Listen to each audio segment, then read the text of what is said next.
Hola amigos y colegas, bienvenidos a otro video más de Mar Auto. Quiero brindarle un cordial saludo a todas las personas que están viendo este video. A las nuevas personas les invito a suscribirse, a compartir, a darle me gusta, ya que este es un canal que se dedica a enseñar un poco de mecánica automotriz, electricidad automotriz, diagnóstico y clases. Hoy vamos a continuar con la clase diagnóstico con escáner. Hoy vamos a hablar del capítulo número 3, que serían los monitores OBD2. ¿Okay? A las nuevas personas que llegan a este video les invito a verse las primeras clases de este diagnóstico con escáner, para que sigan la secuencia de cómo van las clases y vayan entendiendo de qué va un poco cada esto. Son clases, intento hacerlas lo más cortas posible, pero con la mayor información, y la idea es que se aprenda algo en el tema del diagnóstico. ¿Okay? Los invito a ver los otros videos. Para los que quieren el libro, este libro que estoy utilizando, los invito a que vean un video que tengo que se llama 7 libros que todo técnico automotriz debe leer. Ahí en la descripción de ese video hay un enlace donde pueden descargar esos libros. ¿Ok? Bueno, siguiendo con la clase, hoy vamos a hablar de qué son los monitores. Aquí en el libro del amigo de Beto Buster, vamos a agrandar un poco esto aquí. Me dice, son los monitores lo que hacen la diferencia al protocolo OBD2 del OBD1. El sistema OBD2 es mucho más complejo que su predecesor, el OBD1, no debido a su hardware. El hardware son más que todo los implementos, como serían los sensores y los actuadores, ¿ok? Sino por su software, lo que sería su programación. Si levantas el capó de un vehículo que haya sido construido para cumplir con la normativa OBD2, fíjate bien si puedes encontrar diferencias entre este y un vehículo que haya sido fabricado dentro de OBD1. Aparte de la leyenda de certificado en OBD2 en las etiquetas de información de control de emisiones del vehículo, seguro no hallaste nada diferente.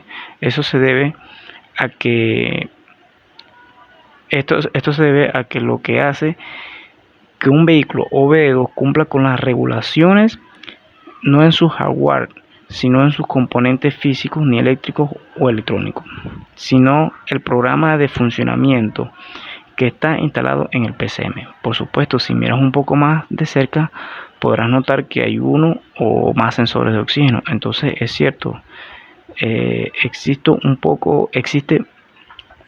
poco más de hardware en un vehículo OBD2 que lo que tenía un vehículo OBD1, pero la mayoría de los sensores son los mismos que se utilizan en vehículos más antiguos. Cada sensor monitorea alguna condición del motor: temperatura, flujo de aire, velocidad de giro del motor, posición de la mariposa en el cuerpo de aceleración, etc. Pero el OBD2 hace uso más exhaustivo de los sensores, porque emplea sus señales para calcular si están o no funcionando correctamente, y también si las emisiones del motor están dentro del rango. Piensa en el sistema OBD2 como un analizador incluido a bordo. Analiza al sistema de control del motor al comparar señales de varios sensores, leyendo las tablas internas y comparando estas señales de entrada con otras. Lo que el programa dice es que debería ser, entonces calcula si estos valores son lógicos. En otras palabras, tiene sentido cuando la PCM compara cada uno de los valores y son congruentes con la operación general del sistema de control del motor. También analiza directamente las emisiones del vehículo al medir el contenido de oxígeno en el gas de escape, aguas abajo del convertidor catalítico. La PCM utiliza en los monitores son una serie de pruebas estrictas, controladas, conducidas bajo criterios muy específicos para determinar si todos los sensores están operando correctamente y trabajando conjuntamente para mantener el motor dentro de los límites permisibles de emisiones. En este capítulo estudiaremos a los monitores, pero primero hagamos un resumen de las diferentes estrategias empleadas por OBD1 y OBD2 antes de entrar al estudio de los monitores de OBD2. Hagamos un resumen de las diferencias entre OBD1 y OBD2. OBD1 era un sistema pasivo diseñado para detectar problemas en los circuitos en el control del motor que ocasionaban problemas de funcionamiento. OBD1 esperaba pacientemente a que el circuito de un sensor se saliera de rango. Si un sensor producía una señal de entrada a la PCM que tuviera con voltaje bajo o voltaje alto, fuera de rango, o una señal estática, o si no producía una señal eléctrica en absoluto. La PCM activaba uno o más códigos de falla e iluminaba la luz check. Cuando la luz de motor se activa, tenía que extraer y comparar cualquier código que estuviera almacenado, tomar tu multímetro digital, rastrear la causa del problema, repararla, borrar los códigos. Tan pronto como el problema se había resuelto, el funcionamiento del motor se restablecía y todo volvía a la normalidad. Algunos de los sistemas más sofisticados de OBD1 también monitoreaban la cantidad de corrección de combustible necesario para mantener el motor operando en bucle cerrado, ¿okay? Lo que es closed loops. Si el ajuste era excesivo a tal grado que surgía una condición excesivamente rica o pobre, el sistema activaba un código. OBD1 era un logro de ingeniería impresionante y continúa aún dentro de todos los vehículos OBD2. Sin embargo, había ciertos problemas con OBD1. Aun cuando funcionaba como se suponía que debía funcionar, OBD1 en realidad solo monitoreaba problemas eléctricos. Por ejemplo, el motor podía estar operando sin problemas durante el bucle cerrado, con el sensor de oxígeno midiendo cantidad de oxígeno presente en el gas de escape, y la PCM realizando los ajustes necesarios para mantener la estequiometría de la mezcla aire-combustible en 14.7 por 1. ¿Okay? Pero la PCM solo está prestando atención a las actividades eléctricas en la señal que existe entre ella y el sensor de oxígeno. En algún momento durante la conducción, por lo regular, luego de muchos kilómetros, un convertidor catalítico puede resultar contaminado a tal grado de que ya no puede funcionar químicamente. Cuando el catalizador deja de funcionar, en un vehículo OBD1, el motor continúa funcionando normalmente, de tal manera que el conductor ignora que las emisiones del tubo de escape están excesivamente fuera de lo normal. Pero OBD1 no tiene la capacidad de detectar el deterioro del convertidor catalítico, solo mide las señales de voltaje provenientes del sensor de oxígeno. Ahora supongamos que el convertidor catalítico deja de funcionar después de una inspección de gases de escape. Si no se presentara ninguna otra condición que obligue a que el vehículo acuda a revisión con escáner, será por lo menos 1 o 2 años, según la región, antes de que se diagnostique que el catalizador no sirve y deba reemplazarse. Ahora viene OBD2. Ok, vamos a resumir un poco aquí. Bueno, esto nos habla de un poco de lo que era OBD1, ¿no? Ya que acuérdense que la finalidad de la tecnología en los vehículos es reducir lo que más se pueda la contaminación. Esto siempre, esa es la idea principal, ¿no? Que se haya la menor contaminación posible, pero sin quitarle rendimiento al vehículo, ¿ok? Entonces este era un sistema muy pasivo en el que no, aunque detectaba fallas eléctricas entre sensores y actuadores, no podía definir si por lo menos que era el convertidor catalítico que al final hace esa unión química de separar partículas para tener una mayor eficiencia y no haya contaminación. Ok, continuando con OBD2, una PCM OBD2 también puede detectar problemas eléctricos, justo como la PCM OBD1. pero hace mucho más que eso, dado que fue diseñada para detectar el mal funcionamiento que generan problemas de emisiones. Entonces, también debe ser capaz de detectar problemas mecánicos y químicos. Los sensores de información y los actuadores empleados en OBD2 no son diferentes del hardware o la parte física de los sensores que se utilizan en los sistemas OBD1. Existen algunos cuantos sensores de información adicionales.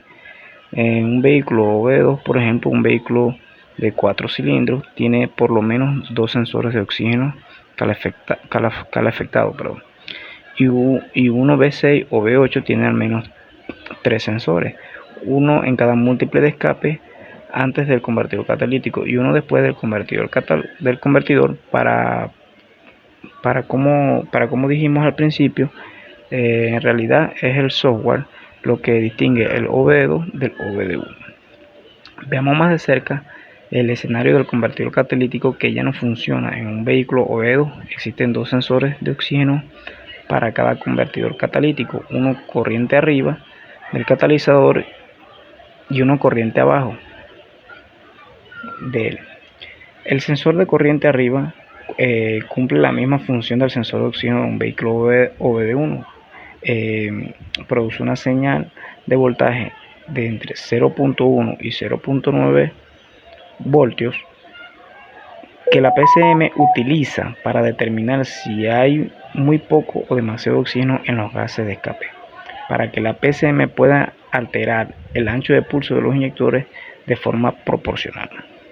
El sensor de oxígeno corriente abajo del catalizador también funciona como cualquier sensor convencional de sensor de oxígeno, excepto que su señal, cuando se analiza en un escáner gráfico o osciloscopio, se ve muy lenta. De hecho, si el convertidor catalítico está cumpliendo con su función, la señal de salida del sensor de oxígeno corriente abajo debería verse casi como una línea recta.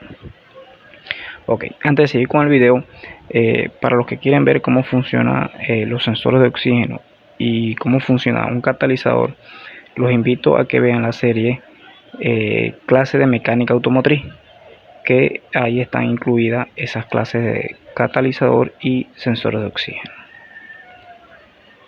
Ok, siguiendo con el video, me dice, como estilo de una pregunta, me dice ¿por qué? Porque el convertidor catalítico está convirtiendo sustancias dañinas en los gases de escape en sustancias menos peligrosas.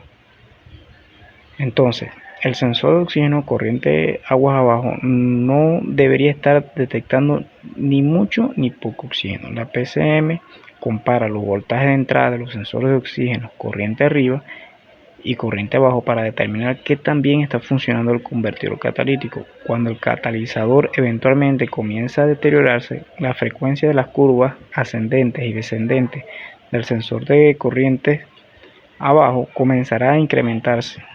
Bueno, aquí hice un video, tengo preparada para que vean con lujo y detalle, ¿ok? Bueno, también los invito a ver mi clase, que ahí van a ver a qué se refiere de cómo funciona un sensor de oxígeno y cómo se comporta uno después del catalizador. Dice, el programa de la PCM en su mapa tiene un umbral con respecto al número de curvas que aceptará del sensor de oxígeno corriente abajo. Cuando la cuenta exceda el umbral, la PCM activará un código de falla, iluminará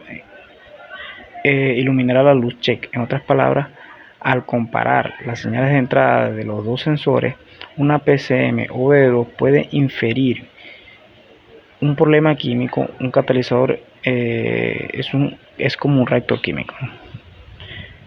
Entonces, en lugar de descargar HC, CO y NOx sin control durante un año o dos, el propietario lleva su vehículo al taller y reemplaza el catalizador y consigue que le apaguen esa molesta luz check del tablero. Fíjate que OBD2 llega a la causa del problema de forma casi indirecta, usando la lógica de su mapa o programa. Infiere las causas del problema y compara datos diferentes señales de dos sensores. Esta es otra de las diferencias entre OBD1 y OBD2. Ok, bueno, aquí me habla un poco de resumen.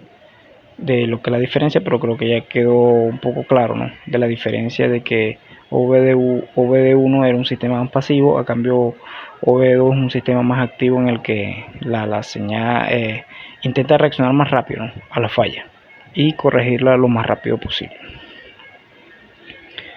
Ok, me dice OBD2 tiene la capacidad de reconocer y almacenar fallas intermitentes o errores de datos de los sensores que quedan fuera de rango de datos esperados, y almacenará esta información como códigos pendientes. Si evento que provocó esta condición se repite dentro de cierto tiempo o ciclos de manejo, un código completo de TC se producirá en la memoria del PCM. Dice, otra característica del OBD2 es su habilidad de almacenar y reproducir datos congelados, conocido también como datos congelados, ¿no? Esto se refiere a cuando almacena código, no prende la luz, pero sí guarda un evento que sucedió y en el momento guarda los parámetros como temperatura, velocidad, que cómo iba, cómo en el que se produjo la falla, en el momento que se produjo la falla. ¿Okay? Dice, con el uso del escáner, los datos almacenados de este formato te permiten ver las condiciones bajo las cuales ocurrió la falla y te ayudará a determinar por qué se activó un código de falla DTC. En su memoria grabará una fotografía de las condiciones de operación del motor con los valores de todos los sensores en el momento justo que se activó el DTC. Esta información de datos congelados es extremadamente útil cuando te encuentres diagnosticando que pudo haber salido mal con un componente o algún circuito, porque esto te puede ayudar a determinar cuál componente, sensor, circuito, etcétera, se salió de rango, se fue en corto, se aterrizó, se abrió, etcétera, en el momento justo en que el código de la falla se produjo. Muy bien, ahora que ya conoces lo que es OBD2 puede hacer por ti, veamos cómo lo hace. Ok, aquí tenemos otro concepto, dice conceptos y terminología de los monitores. Los monitores son pruebas ejecutadas por la PCM que se realizan bajo condiciones muy específicas para verificar que todos los sensores en un sistema están trabajando juntos para que las emisiones no se salgan de rango. Los monitores OBD2 son los siguientes. Okay. Para redondear un poco lo que es los monitores es un programa, o sea, programas dentro de la PCM que van a correr en determinado momento para hacerle pruebas al sistema, tanto sensores, componentes o sistemas independientes. ¿Okay? Los monitores son los siguientes, por lo menos tenemos un programa que mide, por decirlo de alguna manera, o va a correr, dice monitor de eficiencia del catalizador, tenemos un monitor de componentes comprensivos, tenemos monitor de sistema de emisiones evaporativas, tenemos monitores de sistema de recirculación de gases de escape o EGR. Esos son varios de los monitores. También tenemos un monitor de sistema de combustible, monitor de catalizador calefactado, monitor de sensor de oxígeno calefactado, monitor de detección de falla de cilindro y monitor de inyección de aire secundario. Estos son los monitores que va a correr, o los programas que va a correr la computadora del motor para estar monitoreando, estar viendo el funcionamiento de cada componente de cada sistema. ¿Okay? Dice, 3 de estos monitores de componentes comprensivos, sistema de combustible y de falla de cilindro están corriendo, o sea, operando continuamente. Estos 3 monitores siempre están en funcionamiento, siempre y cuando el vehículo esté operando en unas condiciones específicas por el fabricante, conocida como criterio de habilitación. ¿Okay? Claro, esto por lo menos, saltándonos un poco esto, son monitores que sí o sí tienen que estar todo el tiempo corriendo, ya que hay un orden en cada monitor de cómo va a correr. ¿Okay? Dice, los otros monitores de catalizador, emisiones evaporativas, recirculación de gases de escape, sensor de oxígeno y aire secundario se corren una vez una vez por cada viaje. Cuando corre durante cada viaje depende una vez más de ciertos criterios de habilitación específicos por el fabricante. Antes de que entremos de lleno en los detalles de los monitores, veamos un poco más de cerca estos dos términos y algunos de los términos y conceptos relacionados con los monitores. Dice, criterio de habilitación. Los monitores están diseñados para correr solo bajo condiciones muy específicas, definidas por el fabricante. Estas condiciones se conocen como criterios de habilitación. Las condiciones que debe presentar cada monitor corra son específicas para cada prueba. Por ejemplo, el monitor del sensor de oxígeno cada afectado no puede someterse a pruebas de voltaje del sensor de oxígeno o la cuenta de ascenso y descenso de señal o cuenta de cruce hasta que el motor esté suficientemente caliente para entrar en operación en bucle cerrado. ¿Okay? El monitor EGR no puede someterse a pruebas el monitor EGR no puede someterse a pruebas el sistema EGR en Reality porque la válvula EGR está cerrada en Reality. El monitor de catalizador no puede someterse a prueba de eficiencia del catalizador hasta que los sensores de oxígeno corriente arriba y corriente abajo y el mismo convertidor catalítico estén calientes y el motor se encuentre operando en bucle cerrado. Y así por el estilo, ¿no? La PCM no puede poner a funcionar un monitor sobre un componente o un sistema hasta que funcione normalmente y tampoco puede monitorear ese componente o sistema cuando las condiciones del motor no sean inaceptables. De lo contrario, el componente o sistema puede engañar la prueba, ya sea porque la prueba es inexacta o porque las condiciones de operación del motor no son las apropiadas para que el monitor corra su medición y en ese preciso momento. Entonces la PCM no corre el monitor hasta que todas las condiciones de operación sean las que necesita para que un monitor en particular realice su medición.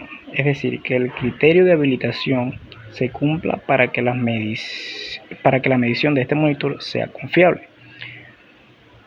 Cuando veamos monitores con más detalle, en unos momentos más notará que algunos criterios de habilitación son universales, es decir, que les implica a todos los vehículos. Otros criterios de habilitación son específicos por cada fabricante, aplicándose solo en ciertos vehículos y en ciertos modelos particulares. Ok. Otro término que tenemos que ver, viajes. Los monitores son corridos por la PCM en algún punto durante un viaje. Significa que muy distinto que lo que significaba en OBD1. En OBD1 un viaje simplemente consistía en encender el motor, operarlo en un espacio de tiempo y enseguida apagarlo. En OBD2 la definición de viaje depende del monitor en la que se va a correr. Entonces podríamos decir que un viaje en OBD2 consiste en encender el motor, operarlo de tal manera y bajo tales condiciones que todos los criterios de habilitación estén presentes para que cada monitor en particular corra según la PCM lo haya ordenado y finalmente apagar el motor. Sí, es muy bueno definir la diferencia, ¿no?, entre en lo que es un viaje. No solamente es encenderlo, hay que manejarlo a distintas velocidades durante cierto tiempo para que la computadora motor pueda correr todo este tipo de monitores. Ok, de nuevo, siempre ten presente que la definición de viaje depende del monitor de la PCM quiere correr. Es totalmente posible que durante un corto viaje a la tienda de víveres los criterios de habilitación podrán estar presentes para algunos monitores, pero no para los demás. ¿Okay? Ciertos tipos de fallas pueden activar la luz del motor en un viaje. Por ejemplo, en el instante que el monitor de falla de cilindro detecta una falla de cilindro seria en el monitor de componentes comprensivos detecta un mal funcionamiento eléctrico en el circuito del sensor. La PCM ilumina la luz del motor de inmediato. Otros monitores no iluminarán la luz del motor en el primer viaje si detecta una falla. Almacena el código en la memoria de la PCM. Cuando la PCM almacena sus primeros sucesos de una falla de 2 viajes en su memoria, esto se reconoce como una falla madurando. Una falla madurando no alcanza su madurez hasta que la luz no se iluminará, al menos en la misma falla se detecte de nuevo en el siguiente viaje consecutivo. Si los monitores de combustibles y de falla de cilindro detectan una falla en la PCM, se anota esa falla, pero no genera ningún código de inmediato. En este lugar de ello, observa y espera para que la condición se repita bajo las condiciones similares: misma carga, misma temperatura, velocidad del motor, etc. Algunos técnicos se refieren a esta segunda circunstancia como ventana de condiciones similares. Si la misma falla de combustible o de cilindro ocurre incluso dentro de los siguientes 80 viajes, la PCM activará un código de falla DTC. Tan pronto como la PCM almacena el DTC, se ilumina la luz del motor, también activa un contador. Entonces mantiene un registro número de viajes una vez que se ha tomado nota de la falla. Si la falla no vuelve a detectarse durante los siguientes 3 viajes, la PCM apagará la luz del motor. Sin embargo, si los criterios de habilitación para los monitores de combustible o de falla de cilindro no están presentes durante los siguientes 3 viajes, la luz se quedará encendida. En otras palabras, la PCM constantemente está buscando 3 viajes consecutivos con el criterio de habilitación presente y con la falla ausente antes de apagar la luz del motor. Ok, siguiendo en esta parte dice: solo porque la luz del motor se apague no significa que los DTC almacenados se hayan sido borrados. Los códigos y los datos congelados permanecen en la memoria del PCM y pueden extraerse con un escáner. Aunque el PCM haya apagado la luz del motor, por otro lado, si tú borras los códigos de falla con tu escáner, ahí sí tanto los DTC como los datos congelados se borrarán para siempre. Ok. Otro término que vamos a ver se llama prioridades en la preparación de monitores. Dice: la PCM necesita correr sus monitores en una secuencia muy específica, porque frecuentemente necesita información de un monitor antes de que corra otro monitor. Es así que establece prioridades a la prueba utilizando las siguientes 3 estrategias.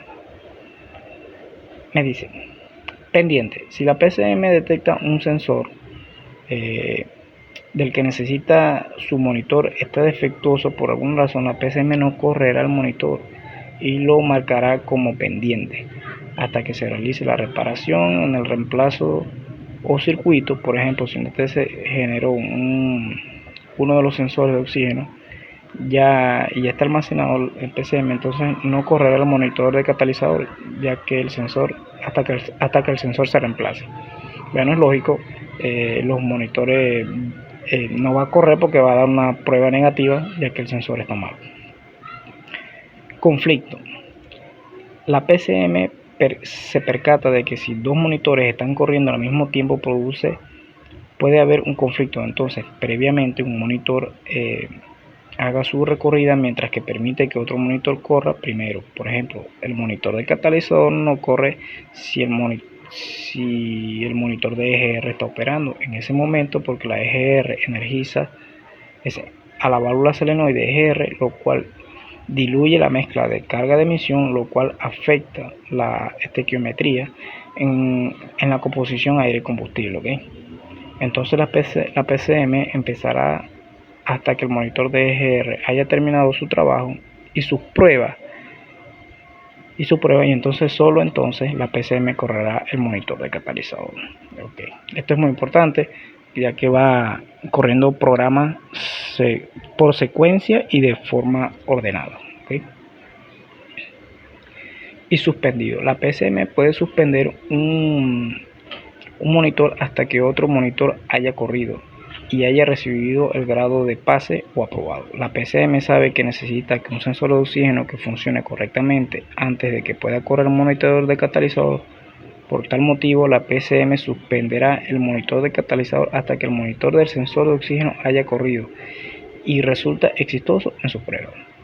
Como les dije ahorita, los programas van a ir corriendo en una secuencia de forma ordenada. No puede correr una prueba de catalizador si el sensor de oxígeno está malo, o por decir algo, hay algún sensor fallando por ejemplo, en lo que hablamos de monitores de componente comprensivo, que son los sensores y los actuadores, que son pruebas que se hacen al instante, ¿okay? o monitores que están corriendo permanentemente. Ok, aquí me dice etiqueta de listo y aprobado. Si el vehículo es encendido, conducido de tal manera que satisfaga todos los criterios de habilitación necesarios para correr todos los monitores, y si además aprueban todos los monitores, la PCM colocará una marca de aprobado. A cada monitor indicará, para indicar a cada monitor que ha pasado la prueba. Antes de que OBD2 pueda aprobar un sistema, cada subsistema monitoreado debe correr y pasar. Los lectores de códigos de buena calidad y escáner pueden desplegar el estatus de aprobación de los monitores. El estatus de aprobación muestra una lista de los monitores e indica cuáles han sido corridos exitosamente y cuáles están pendientes, y etcétera. Si estás intentando diagnosticar o reparar un sistema, la pantalla de estatus de aprobación en tu escáner es una función de diagnóstico sumamente útil, porque el estatus de monitores te ofrece una pista sobre algunos conflictos que pueden estar previniendo que un monitor en particular haga su corrida y pase la prueba.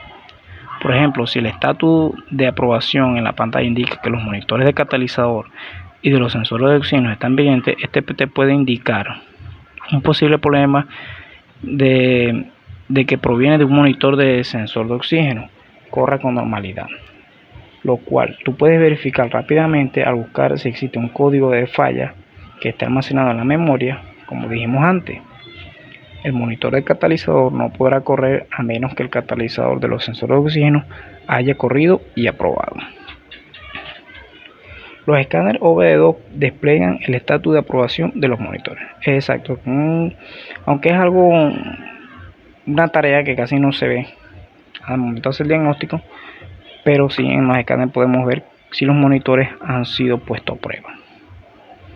Ok, los monitores es un estudio más minucioso. Nos dice: ahora que ya tienes un panorama general de lo que son los monitores, conoces más la terminología y conceptos de lo que necesitas para estar familiarizado, para entender cómo funcionan los monitores. Veamos a cada monitor con más detalle.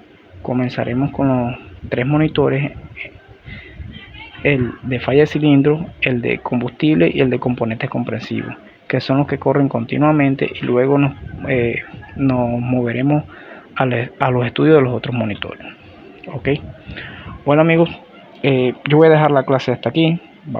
Para no ser tan largo cada video, vamos a hacer después una clase en particular sobre cómo funciona cada monitor.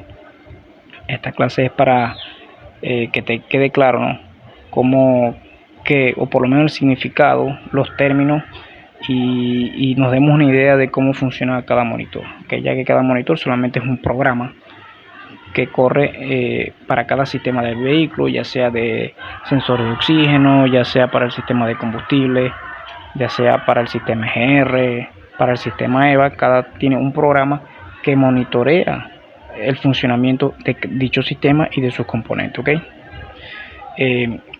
No quiero hacer el video tan largo. Igualmente, la persona que quiera aprender va a verse el video completamente, ya que la idea es que aprenda cómo funciona cada componente. ¿Ok? Bueno amigos, los invito a suscribirse, a compartir, a darle me gusta, apoyen al canal, suscríbanse, denle me gusta, inviten amigos, compañeros, para que siga creciendo el canal y seguir dando ese ánimo para subir todo este tipo de contenido, ¿ok? Los invito a verse mis videos, la serie clase de mecánica automotriz y los videos de diagnóstico, ¿ok? Muchas gracias por su tiempo y nos vemos en un próximo video.